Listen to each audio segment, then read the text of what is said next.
Les vraies voix Sud Radio, le grand débat du jour. Ça fait 30 € par mois, même si vous payez déjà les 35 € d'abonnement au bouquet Canal Sport. Cette année, au bas mot, il vous en coûtera 75 € chaque mois pour ne rien manquer de la Ligue 1 de football.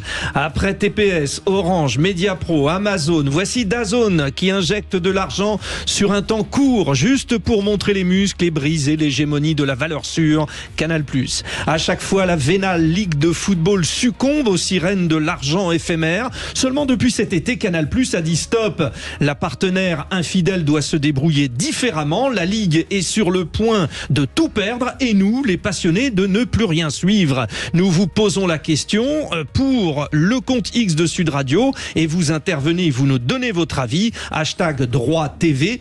Avez-vous envie de regarder les matchs de Ligue 1 de football à la télévision? Parce que c'est ce qui va donner un peu la tendance. Pour l'instant, vous nous dites non à 83%. Ça veut dire que 17% disent oui. Alors évidemment, vous n'êtes pas tous passionnés de football, mais n'hésitez pas, donnez-nous votre avis et puis surtout, intervenez au 0826 300 300. De qui se moque-t-on? Alors pour bien comprendre, on a 3 experts du sport autour de la table. Les 3 vraies voix sont très branchés sport. Alexander Nikolic vient d'écrire une tribune dans Valeurs Actuelles. Vous, cher Philippe Bouriaki, vous êtes à la commission sport de la région. Et vous, cher Mathieu Hoc, vous êtes un ancien stagiaire du SCO d'Angers en football. Et dans notre think tank, on va sortir un rapport sur la politique sportive française. France, une grande nation sportive. Voilà. Mais il nous fallait quand même le repère économique. Et je salue un habitué, une référence. Christophe Lepetit, économiste du sport, responsable des études économiques au CDES, l'école de référence à Limoges qui forme les managers, notamment des grands clubs. Bonsoir Christophe. Bonsoir Frédéric. Bon, plaisir de vous retrouver. Ça faisait longtemps que j'avais pas eu l'occasion de pouvoir échanger avec vous. J'ai une question tout de suite à vous poser parce que ça permettra à chacun de se positionner sur le débat. Est-ce que le modèle économique proposé par DAZN, donc on le rappelle, 30 € par mois ou alors sans engagement 40 €, est-ce qu'il est viable? Est-ce que on a toutes les chances, enfin tous les risques d'avoir un système qui meurt même avant la fin de la saison? Je pense pas que le système mourra avant la fin de la saison. Je pense qu'en fait ces offres de DAZN, elles ont été proposées après l'attribution des droits par la LFP à DAZN, qui est arrivée assez tardivement. Donc c'est une offre, je dirais, de lancement. Mais je pense quand même que les gens de chez DAZN, qui connaissent bien le marché de la télévision payante, parce qu'ils opèrent quand même dans beaucoup de pays, notamment en France, mais dans aussi beaucoup d'autres pays sur le marché de la télévision payante, eh bien ces personnes-là vont aussi se donner les moyens de réussir, parce que je pense que d'une part, ils ne sont pas là pour juste donner 800 millions d'euros, c'est-à-dire 2 fois 400 millions d'euros cette année et l'an prochain à la LFP et s'en aller, et que d'autre part, s'ils voient que les abonnements ne décollent pas, ils auront la possibilité et la latitude, ainsi qu'une oreille attentive du côté de la LFP pour proposer des offres plus adaptées, plus ciblées, et qui plairont peut-être davantage aux consommateurs finaux. Ouais, bon. Alors, votre discours est très intéressant parce qu'il positive un petit peu sur l'amorosité ambiante, parce que, rappelons-le, à une semaine de la reprise de la Ligue 1, nous n'étions pas sûrs encore de savoir comment pouvoir regarder les matchs. À qui la faute, Philippe Bouriaki? Est-ce que c'est la faute du football français qui s'est vu trop beau et qui demandait à chaque fois trop d'argent? Non, c'est l'offre et la demande. Plus vous avez de gens qui demandent, plus l'offre augmente. Nous sommes responsables, nous les consommateurs, nous sommes responsables. J'ai trouvé une alternative avec des amis. On boycotte. Ah, vous boycottez par exemple? On boycotte, clairement. Je suis désolé, à ce prix-là, c'est plus possible. On aime d'autres sports, donc si à chaque fois il faut qu'on prenne des abonnements, on s'en sort plus, et donc le panier moyen, il morfle réellement. Donc on a aussi ce pouvoir de dire, écoutez, on va pas prendre d'abonnement, et puis les prix vont descendre naturellement, et on va revenir à des choses à la raison. Et puis même sur l'éthique, alors, de toute façon je fais aucune critique pour les fans de foot. Moi, ma fille est dingue de foot. Moi je suis plutôt tout ce qui est pied-point, sol, MMA, jiu-jitsu, et je considère que c'est des sports canalisateurs, c'est des arts arts martiaux qui sont ultra intéressants et qui ne sont pas valorisés, et hormis quelques grands noms, les autres ils mangent des cacahuètes pour pouvoir et ils doivent payer eux-mêmes pour aller se fighter. Bon, donc, d'accord. Il faut une répartition juste. C'est la règle de l'offre et de la demande, et le football, aujourd'hui, il s'aperçoit est-ce que la valeur du championnat a baissé, Christophe Le Petit, parce que bien sûr il y a le départ de Kylian Mbappé cette année pour le Real Madrid, mais il y a peut-être aussi les prestations des clubs français en Coupe d'Europe qui montrent peut-être que le niveau n'est pas aussi élevé que cela. Est-ce qu'il a perdu, on va dire, en valeur, ou est-ce que c'est le fait du jeu des uns et des autres et des investisseurs, Christophe Le Petit? Je pense que j'ai eu l'occasion d'y réfléchir et de publier quelque chose récemment sur le sujet. Il faut distinguer ce qu'on appelle la valeur et le prix. La valeur, c'est la valeur intrinsèque d'un produit. Et là, nous, on parle plutôt du prix que DAZN a payé et que beIN Sport a payé pour pouvoir diffuser la Ligue 1. Ce prix, il est la résultante d'une situation de concurrence. C'est-à-dire que plus la concurrence est vive et forte entre des diffuseurs potentiellement intéressés pour acquérir vos droits, plus les prix ont tendance à s'envoler. Et moins la concurrence est forte, évidemment, moins les prix augmentent. Là, la situation dans laquelle la LFP a commercialisé les droits dans les derniers mois est une situation de concurrence quasiment atone, notamment du fait de la position de Canal+, qui est à la fois un éditeur de contenu avec ses chaînes, qui est également un distributeur et qui a pesé de façon indirecte, je dirais, notamment par cet aspect de distribution sur les négociations. Donc il y a très très peu de concurrence et donc effectivement des prix qui ont baissé. Mais je pense pas que ce soit un joueur qui fasse la valeur d'un championnat, et on a beaucoup encore de très bons joueurs dans notre championnat, donc je crois vraiment que ce championnat conserve une vraie valeur et qu'il retrouvera un prix plus conforme à cette valeur-là dans les années qui viennent.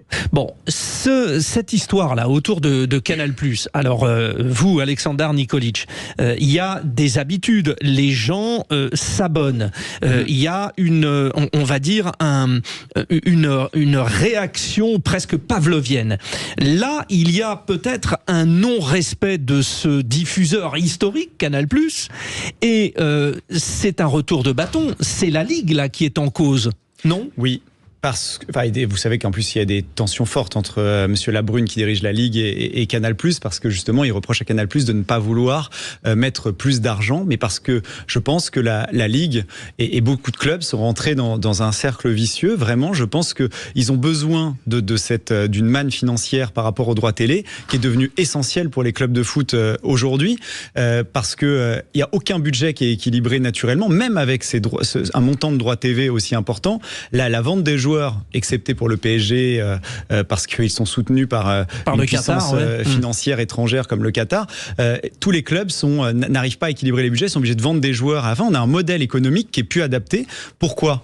Parce que on est depuis la fin de l'arrêt Bosman depuis la mise en place de l'arrêt Bosman qui permet une libre circulation des joueurs de foot à travers toute l'Europe, et les accords de Cotonou qui permet la libre circulation des joueurs africains dans toute l'Europe. La concurrence entre les clubs européens, avec des fiscalités différentes, elle est uniquement financière. Et on a, dans notre football, un handicap par rapport à d'autres pays. Ça a tué d'ailleurs une grande partie des clubs des pays de l'Est. Ça a tué en grande partie les clubs des Pays-Bas, de Belgique. Et nous aussi, on a du mal à être concurrentiel, excepté si des puissances étrangères se donnent des milliards, comme c'est le cas du Qatar, pour essayer d'équilibrer les choses. Et donc, pour survivre face à ça, vous avez aujourd'hui des clubs qui se disent on est prêt à accepter tout et n'importe quoi, notamment cet accord aujourd'hui qui, moi je le dis franchement, je pense que ça va se finir comme Mediapro. On avait de la même manière Mediapro ils ont abandonné en cours de saison. En 2021, Mediapro signe un accord comparable avec justement principalement que des droits de Ligue 1 et au final, au bout de quelques mois, comme ils n'avaient pas assez d'abonnés, ils ont fait faillite, ils n'ont pas pu payer et ça a été redonné ensuite à Canal+ pour un coût qui était moins. Des Canal+ a presque sauvé le foot français à ce moment-là. Oui, et même l'a développé et l'a porté. Moi, je suis un ancien de Canal, faut être totalement transparent. J'ai quitté ce groupe, mais j'ai une certaine neutralité. Et c'est vrai que sans Canal, le football français ne serait pas devenu ce qu'il est. Mathieu Hoc, est-ce qu'il est temps aussi de dire attention, et bon, je l'ai dit dans mon introduction, ils sont très très riches, les footballeurs. Ils ont assuré leur descendance pendant des générations. Est-ce qu'au bout de ce processus-là qui est en train de se mettre en place, passe, il va y avoir un juste retour des choses et arrêter de gagner des salaires. Enfin, il y a eu un manque à gagner dans le contrat de Kylian Mbappé, c'est 55 millions. Enfin, j'imagine, vous, les auditeurs, on écoute ça, mais 55 millions, c'est quoi? Non, Mathieu, il y a un moment où il faut que ça s'arrête. Est-ce que c'est possible? Alors, la question que vous posez, effectivement, c'est les conséquences de ce qui arrive, de ce qui sera un fiasco, hein, parce que je suis d'accord avec vous, économiquement, c'est pas tenable comme situation. Quelles vont être les conséquences, effectivement, sur les joueurs et sur les effectifs? On voit déjà sur le mercato que c'est beaucoup plus difficile pour les clubs de foot français de pouvoir assumer des transferts onéreux, ce qui était de moins en moins le cas sur les 10 dernières années. On avait des clubs français, je parle même pas du PSG qui est dans une autre catégorie, mais on avait des clubs comme Marseille, Lyon, qui étaient capables, ou même Lille, Lens, on a vu Lens aussi mettre. Il n'y a que Monaco 10, qui est un peu hors jeu parce que Monaco a sa propre fiscalité. Exactement. Pour les joueurs étrangers. Pour les joueurs français, c'est la fiscalité. Donc il y avait on va dire un développement du football français qui allait vers ce sens-là.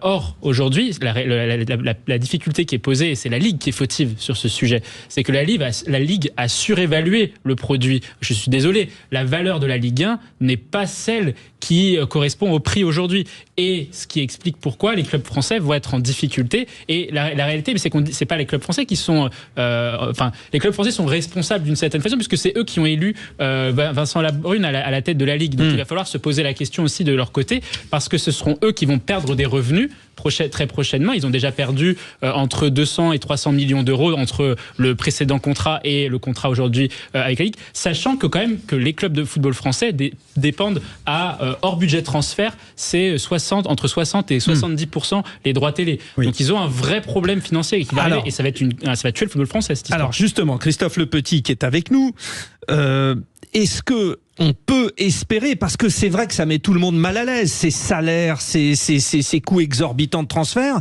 est-ce que là, on est au début de quelque chose qui va désamorcer cette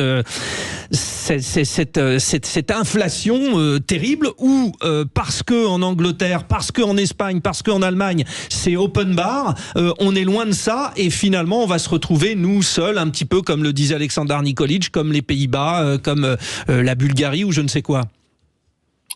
Alors, c'est nos clients internationaux, c'est pas tellement open bar en fait. Hein. Eux aussi connaissent quelques difficultés sur la cession des droits télé. On en parle moins parce qu'il n'y a pas eu la même situation qu'en France, mais on a une forme de plafonnement un peu partout de cette valeur de droits, ce qui fait qu'il y a des clubs avec aussi, je le dis en parallèle, un renforcement du contrôle financier dans beaucoup de ligues, en Angleterre, en Espagne, ce qui fait que les clubs étrangers nous achètent potentiellement moins de joueurs ou à des prix plus raisonnables, même si certains clubs sont encore capables de faire des gros achats. Donc en fait, nos clients nous achètent un petit peu moins de joueurs, et effectivement nos ressources propres, notamment donc ces droits télé qui pèsent, comme ça a été rappelé, pour certains clubs 60 à 70% des produits sont en baisse. Donc de fait, il va falloir que les clubs ajustent leur structure de coûts, ce qui peut être fait tout de suite, soit par des non-renouvellements de contrats, soit par des recrutements à des tarifs inférieurs, mais ce qui peut aussi prendre du temps, puisque les contrats de joueurs sont signés de façon pluriannuelle, ce sont des contrats à durée déterminée pluriannuels, et donc il peut y avoir un petit temps de latence. Et donc pendant ce temps de latence, il va falloir que certains actionnaires jouent leur rôle en soutenant leur club et en faisant en sorte qu'il y ait une continuité d'exploitation, parce que sinon, effectivement, certains clubs pourraient être en grosse difficulté. Bon, alors parlons. Est-ce que vous, les auditeurs de Sud Radio, finalement, cette Ligue 1, vous allez la laisser tomber? Tout à l'heure, Philippe Bouriaki nous disait, moi, je vais boycotter. Finalement, la tendance s'accélère. Hein, c'est-à-dire, vous dites, avez-vous envie de regarder les matchs de Ligue 1 à la télévision? Vous dites non à 83%. Vous allez sur le compte X de Sud Radio. Réaction au 0826 300 300. C'est Sébastien, notre auditeur, fil rouge, qui a un club justement de sa ville en Ligue 1. C'est Strasbourg, le grand Racing Club de Strasbourg, et la Méno, le stade. Sébastien, vous dites quoi de tout cela? Est-ce que vous faites partie, comme l'a dit Philippe Bouriaki, de ceux qui disent bah allez, je boycotte, on me prend pour un idiot, parce que cette histoire d'abonnement, c'est à ne plus rien y comprendre. Est-ce que vous partagez ce point de vue? Alors, oui et non. Après, pour moi, le principal responsable, c'est Vincent Labrune. C'est lui qui était au cœur de tout ça et qui a président de la Ligue et qui s'est mis à dos Canal+. Aujourd'hui, sans rentrer vraiment plus dans le détail, mais il y a aussi l'offre de ce qui est proposé aujourd'hui. Ce qu'Amazon a proposé, ce que DAZN propose aujourd'hui, c'est d'un niveau très faible et que ça mérite pas ce montant-là. Quand on voit juste le match hier soir de Lens contre le Panathinaïkos de Canal+, quand on voit l'avant-match, pendant le match, le niveau des commentaires, l'après-match, on est à un niveau, mais il y a quelque chose qui présente mais très très loin de ce qu'est capable de faire ces deux autres chaînes pour le moment. Oui, et notamment l'utilisation ou non de consultants, de journalistes bord terrain pour avoir plus d'informations, etc., etc. Ce qu'Amazon faisait très bien. Allez-y, continuez, Sébastien. Et encore, c'était pas, c'est l'a fait, mais c'était pas du niveau de Canal+. Là aujourd'hui, c'est clair, on va avoir un Média Pro 2 dans 6 mois. Ça va se casser la gueule, ils pourront pas payer parce qu'ils auront pas les abonnés. Il leur faut, je crois, 10 ou 15 millions d'abonnés. Ils les auront jamais. Ils en ont 1,5 million d'abonnés pour leur Ils sur 1,5 million. Mais ils auront probablement pas un million.